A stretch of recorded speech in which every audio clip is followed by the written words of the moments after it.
domiciliaria, planteando que era un tema sanitario, y dijo, este es un tema mundial, porque si no, y se refirió a Patricia Bullrich como, no es como dice la Bullrich, cada tanto me encuentro con un tuit de ella diciendo que nosotros vamos por la impunidad y como liberamos a Vudú, liberamos a otros presos, etcétera, sino que es un fenómeno mundial.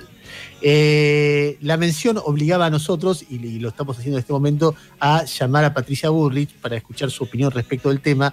Patricia Bullrich, ex ministra de Seguridad de Mauricio Macri, está en línea. Patricia, ¿cómo te va? Ernesto Tenemos te saluda. ¿Cómo andás? ¿Qué tal? ¿Cómo les va? ¿Cómo están?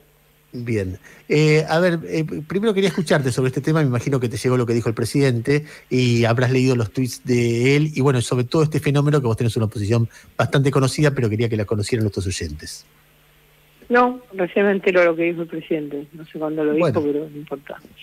En primer lugar, decir que objetivamente acá hubo una escalada que comenzó con las liberaciones de Vudú y siguió con las decisiones de Pietra Gala de pedir por la liberación de Jaime. Yo cuando vi el pedido por la liberación de Jaime dije, se levantan las cárceles.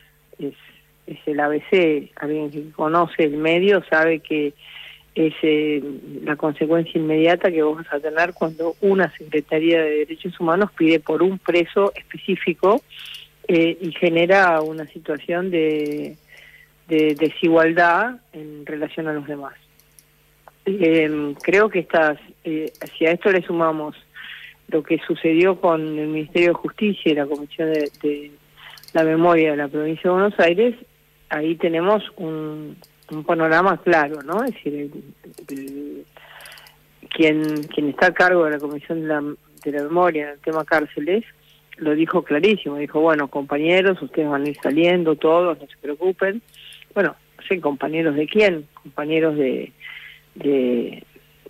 las familias asesinadas, compañeros de quién. Es decir, ese lenguaje demuestra una lógica de impunidad respecto a los delitos cometidos por esas personas, dándoles un carácter de compañeros de ruta que no me parece adecuada para un funcionario o para alguien que acompaña una función en el Ministerio de Justicia de la Provincia de Buenos Aires.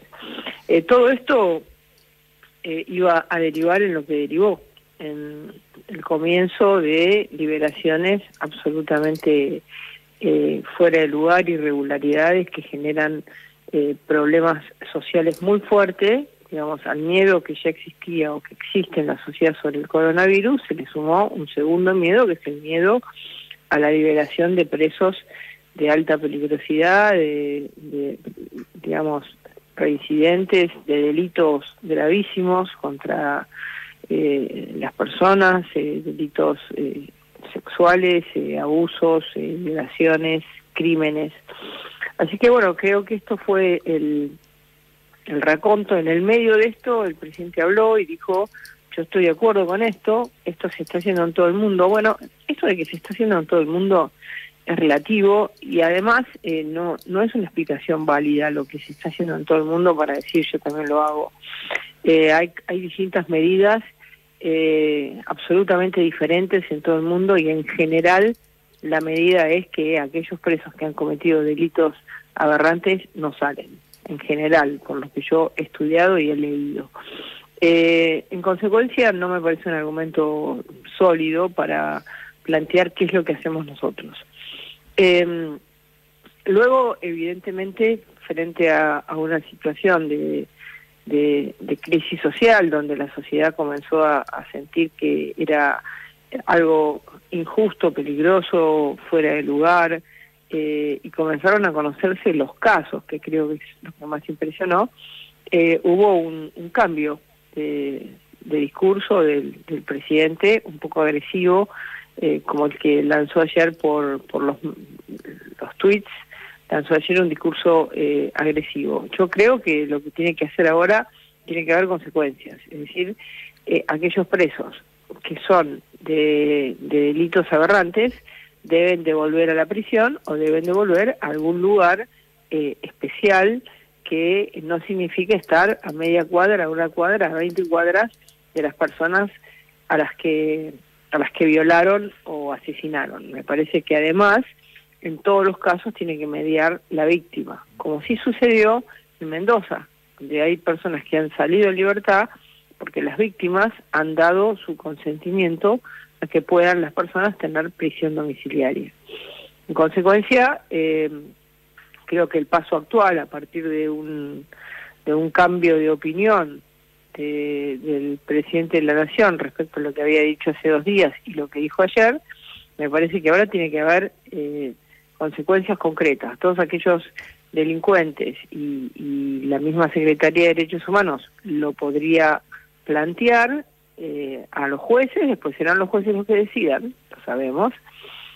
Todo aquel delincuente que ha cometido determinados delitos aberrantes, que no ha pasado por el procedimiento legal, que es que la víctima se entere, deberán volver a prisión. Me parece que eso sería la forma correcta de solucionar esto, y no solamente por un tuit.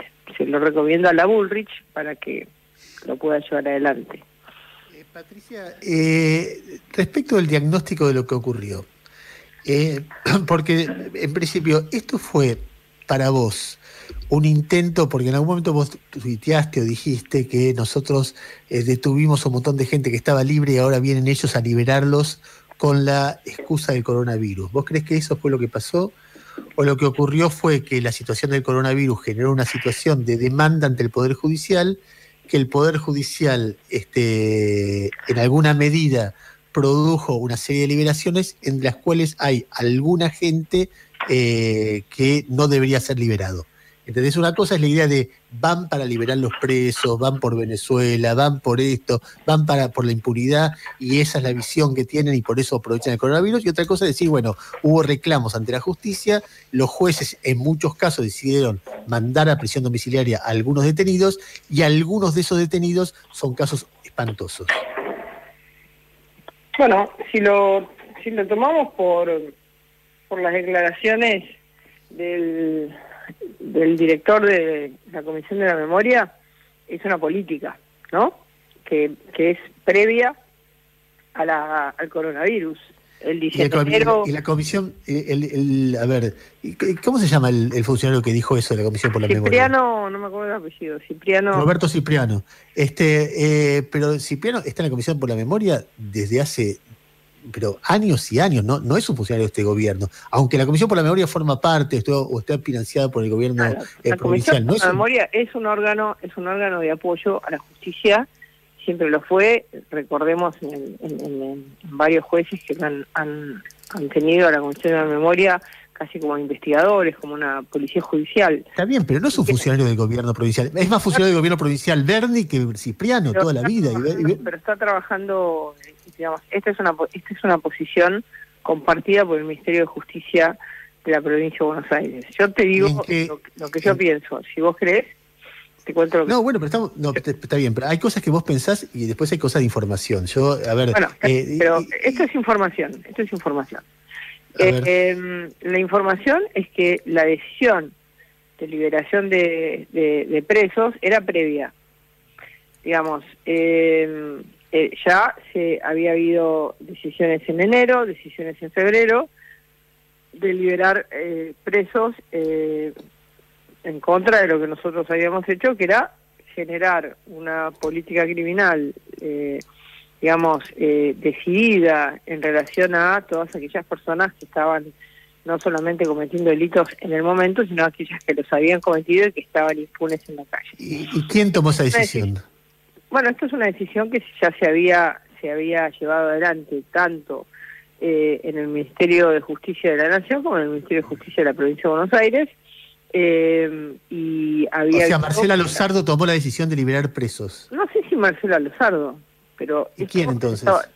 Bueno, hay una subsecretaría de Asuntos Penitenciarios, hay un director del servicio, hay directores de los servicios penitenciarios. Yo te doy los datos objetivos. Los datos objetivos es que en ambas jurisdicciones, tanto en la nacional como en la provincial, hubo una merma, y eso lo fueron contabilizando, de unos 600 presos por mes menos que iban bajando de acuerdo a lo que decidían como una política criminal de desprisionización. Es decir, así fue llamada. Bueno, digamos... Perdóneme, Bullrich.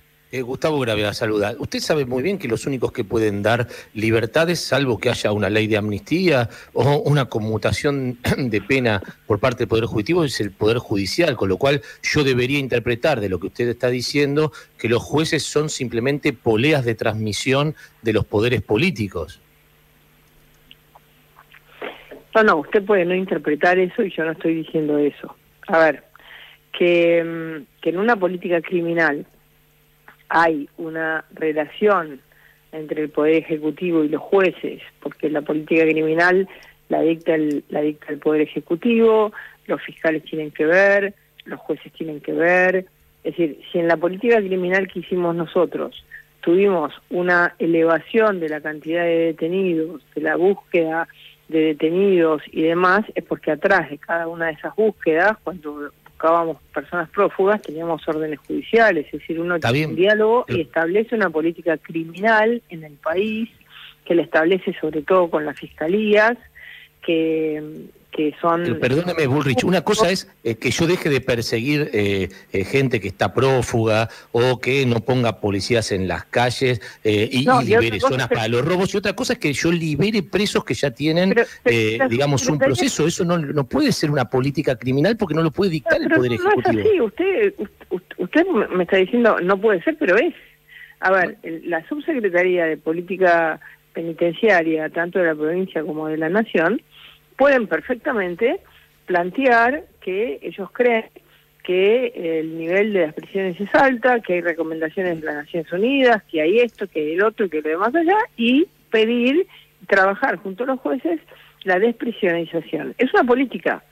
Está bien que al final está la firma del juez, pero es una política, como fue una política la nuestra. Entonces... y nosotros también lo hicimos con los jueces. Es decir, esto no es que el juez decide por sí mismo y el Ministerio de Justicia, los Ministerios de Justicia se quedan quietos o callados. No, existe una política. Bueno, la política de este gobierno fue distinta a la nuestra, no digamos, ideológicamente es distinta. Está claro, si yo voy a una comisión de negociación con los presos de Devoto, con los que negocio con todos, ¿quiénes fueron? Fueron jueces y fueron miembros del gobierno. No fueron solo los jueces, fueron miembros del gobierno.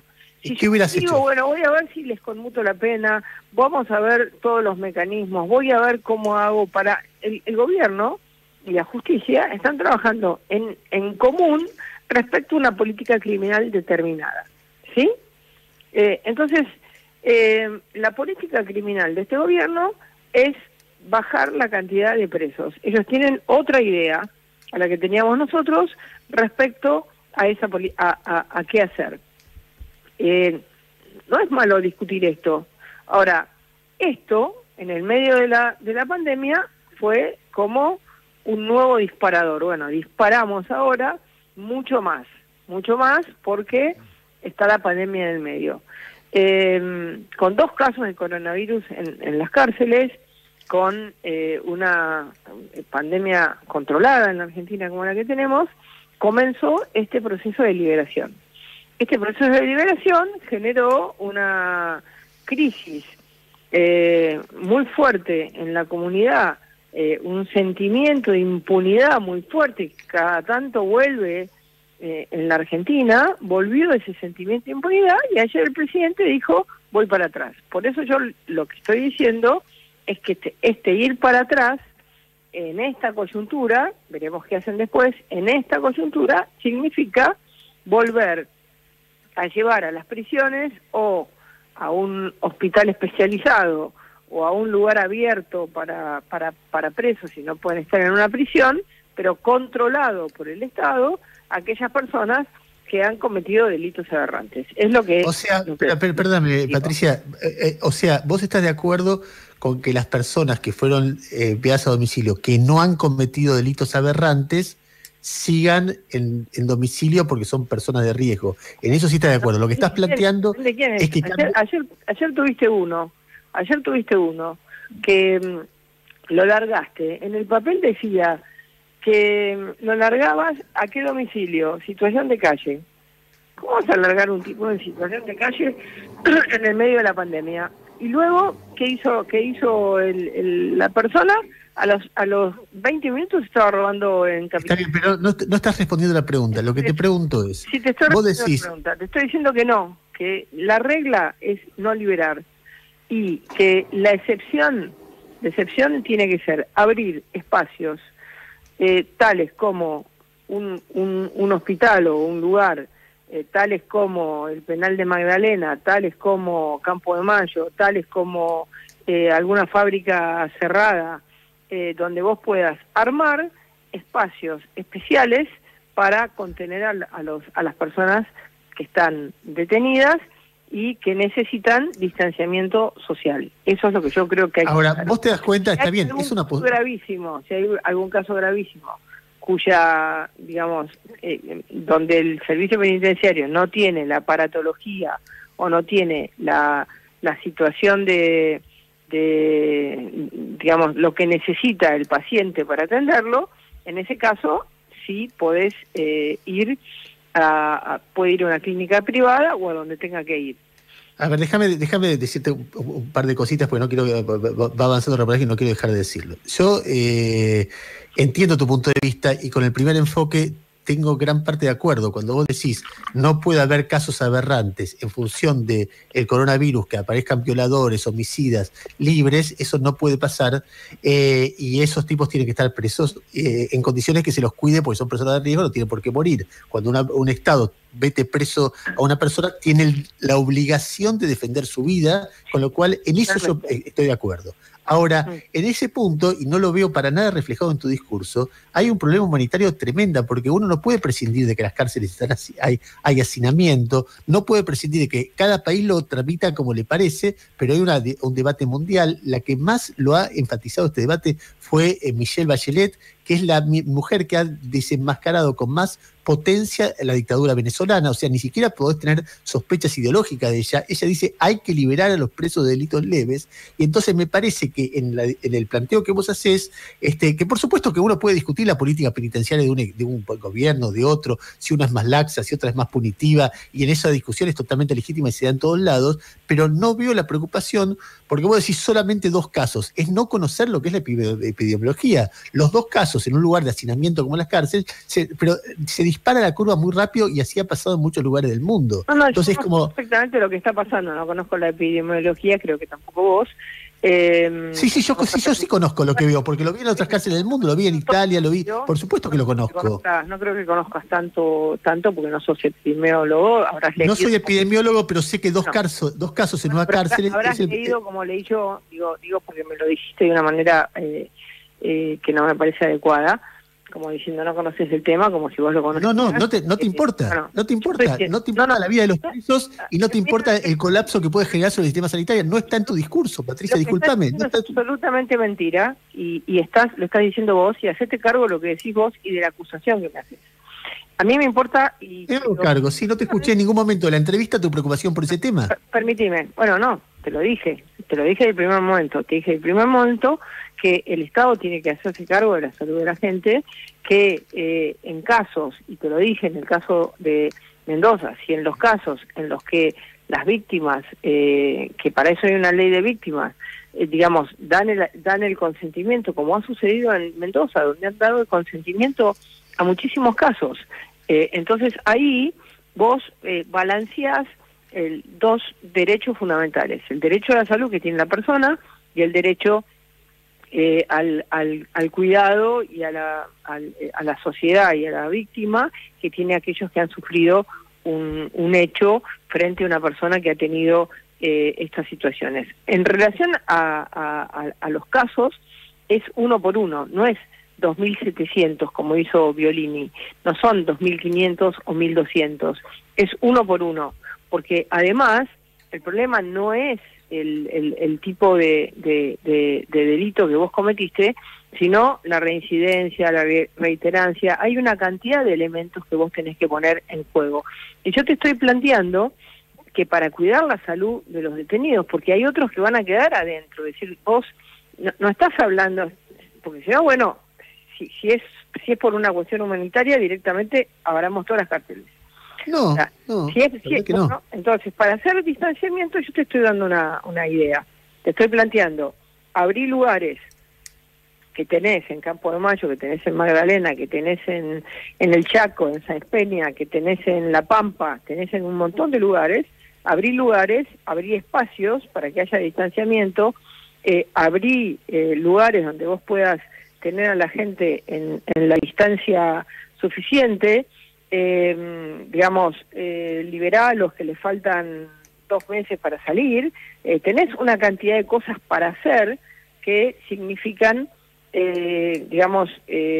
no abarrotar las cárceles como están abarrotadas. En algunos lugares, por ejemplo en la provincia de Buenos Aires, no es el caso del Servicio Penitenciario Federal. Tenés medidas, pero las medidas tienen que pasar 2 filtros. Tienen que pasar el filtro de la víctima y tienen que pasar el filtro de que las personas, estén evaluadas de tal manera que no vayan nuevamente a salir a la calle y generar otro daño hacia la sociedad. Creo que hay... Y en el caso... Como hizo Francia, por ejemplo, que volvió a una persona, una celda, una persona. Las cárceles de la provincia de Buenos Aires, que son nacionales, yo las conozco todas tienen celdas individuales. Ezeiza tiene celdas individuales, Marcos Paz tiene celdas individuales. Sí, son condiciones... Está bien, son condiciones de detención que son espantosas, pero de cualquier manera, o muchas de ellas son espantosas. Lo que te quería preguntar... Sí, lo que no me parece bien es que me acuses de no plantear esto, porque yo lo he planteado claramente, y me parece que tu acusación parte de un prejuicio de parte tuya, donde yo en ningún momento dije que no me parece que haya que cuidar la vida de las personas con privación de la libertad. Es el mismo problema que vos tenés en un geriátrico. Si vos generás un sistema, y yo les planteé una idea, si vos generás un sistema cerrado en sí mismo, es decir, los enfermeros, enfermeras que trabajan en el servicio penitenciario no van a otro lugar, solo trabajan ahí, mientras tanto se les paga el sueldo extra que tienen en otro lugar, pero no van a otro lugar. Los penitenciarios no hacen horas extras en otro lugar, es decir, vos generás modelos de comunidades cerradas. Lo mismo que tenés que hacer en los geriátricos. Si el enfermero o la enfermera que entra al geriátrico viene de otro lugar, infecta en el geriátrico. Entonces, vos generás modelos de comunidades cerradas, como se está intentando en barrios donde es difícil el aislamiento, y de esa manera vos trabajás un modelo, porque aunque vos liberes 200, 300, 400 o 500 presos, no sé cuántos, te van a quedar 50.000. Es decir, que no es que estás solucionando el problema porque liberás 200 o 300. El problema del distanciamiento, del tipo de vida, del rancho y demás, te va a quedar en el lugar, a menos que vos... Patricia, déjame hacerte una sola pregunta. Es decir, me da ganas de discutir un rato largo, porque la verdad que es distinto plantearlo esto. El desafío que tiene cualquier gobierno del mundo en este momento con la pandemia es tan gigantesco que, bueno, uno puede agarrar y decir, ¿por qué no sos sutil en esto, preciosista en lo otro, exacto en tal otra cosa? Y es parte del debate democrático, corresponde así, pero uno siempre tiene esa ambivalencia entre entender la complejidad del momento y hacer críticas, y que las dos cosas convivan en una situación equilibrada. Yo no hago críticas, yo les hago propuestas. No, está bien, pero lo que yo te quiero preguntar es... Si vos estuvieras en el lugar del gobierno en este momento y un juez decide liberar a un homicida o a un violador o a un corrupto o a un criminal de lesa humanidad, porque hay 20 casos, el mismo juez que liberó a Vudú liberó al partido de la ESMA, es decir, mandó a domicilio, a prisión domiciliaria. Vos como presidente, ¿opinás sobre la actitud del juez? ¿No opinás? ¿Te parece que en función de la independencia del Poder Judicial un juez tiene que ser libre porque si opinás establecés condicionamientos? ¿Te parece que hay casos que eso merece una excepción? ¿Cómo te parás en términos de independencia de poderes cuando hay un juez que teóricamente no debe recibir presiones del poder del presidente, hace algo que a vos no te gusta? No, pero esto en la política criminal es absolutamente distinto, porque la política criminal trabajan en conjunto, las fuerzas de seguridad trabajan en conjunto, los funcionarios que llevan adelante la política criminal y los jueces y los fiscales. Vos tenés mesas mesas de trabajo en común, porque ahí es donde vos dictás la política criminal. Si hay un juez que es absolutamente, digamos, que trabaja absolutamente solo y aislado de la política criminal, bueno, hará lo que él considere y vos, digamos, dispondrás de los mecanismos existentes si la persona está haciendo algo que vos considerás que es absolutamente inadecuado para la sociedad. Ahora, en general, estos temas en política criminal se trabajan en mesas comunes. Estás hablando de cómo liberar a los presos, cómo tener a los presos. Cuando vienen los jueces y te dicen, dele a los presos, a todos los presos, X cantidad de beneficios en la cárcel. Y vos decís, bueno, miren, no tengo espacio, te tenés que sentar a hablar. No, está bien, pero por ejemplo... entonces, esto pasa siempre pasa. Está bien, pero vos no podés presumir que este gobierno esté a favor de enviar a domicilio a los criminales de lesa humanidad, y hay jueces que lo hacen, y hubo 20 casos, y una cantidad importantísima. Bueno, pero tampoco me parece bien... Entonces, no es todo política criminal del Estado. Los jueces tienen... Me parece bien lo que dice Gómez Alcorta cuando dice... bueno, no es lo mismo, es mucho más brutal liberar a un preso de lesa humanidad que a un violador. Me parece que esa categorización de que uno es ideológicamente incorrecto y el otro, bueno, es un violador, me parece que es una concepción ideologista, digamos. Yo estoy de acuerdo que no liberen a ninguno de los dos, pero lo que te estoy diciendo es que me parece que esa mirada, que hay una mirada ideológica fuerte, que ya la habían empezado, bueno, después la política de seguridad, la política criminal quedó bajo la pandemia. Pero un crimen se cometió desde el Estado, Bullrich, y el otro desde una conducta individual. Digo, una fue una política criminal clara de un Estado que estaba en dictadura y la otra fue un delito individual. No se puede tomar de la misma manera, más allá de las consecuencias que haya tenido la actitud individual de un violador o un homicida. No, ¿cómo que no? ¿Cómo que no? ¿Cómo que no? Digamos, a ver, es el caso, como usted dice, de una política del Estado en contra de la sociedad. En el otro caso es la destrucción de una menor, de una chica que fue violada. Yo no creo que usted pueda decir que en un caso como este una liberación es condenada y la otra es aceptada, que es el razonamiento que hizo Gómez Alcorta. Yo no acepto ninguna de las dos cosas. Bueno, exactamente, por eso. Ese es el tema. No se acepta ninguna de las dos cosas. Esa es la respuesta correcta, o por lo menos correcta para mí, ¿no? Creo que ahí está justamente la manera de mirar la política criminal. Entonces, nuestra manera de mirar la política criminal es que la sociedad y las víctimas tienen que ser los primeros protegidos. Y en una situación en la que se genera un pánico social, si usted habla con los vecinos de Misiones de ayer, del violador que salió, habla con los vecinos de Bursaco, del violador que salió, o los de Bahía Blanca, el jefe del Patronato de la Infancia de Bahía Blanca, que violaba a los chicos del Patronato de la Infancia y que se violó a una chica y le embarazó, que tenía retraso madurativo, todos esos vecinos, todas esas sociedades son casos están en una situación totalmente de acuerdo. Bueno, entonces tomen una decisión, que vayan de nuevo para adentro.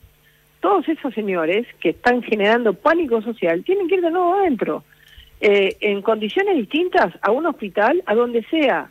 No digo que vuelvan a la cárcel si están en condiciones de morirse, porque evidentemente el Estado cuida por su vida, pero no a 20 metros de la persona a la que violaron o embarazaron, en un caso brutal que conmocionó Bahía Blanca. Llamen a esas comunidades y vean cómo están. Patricia, no sé si vos te quedaste con algo para decir, te estaba por saludar porque estamos cerrando el programa. Así que no sé si querés decir algo breve. Muchísimas gracias. Bueno, igualmente. Patricia Bullrich, ex ministra de Seguridad de gobierno anterior, hablando con nosotros sobre el debate público que hay acerca de cómo, cuándo, a quiénes, cuántos presos se debe mandar a prisión domiciliaria como consecuencia del coronavirus. No sé si Yami te quedó algo para decir.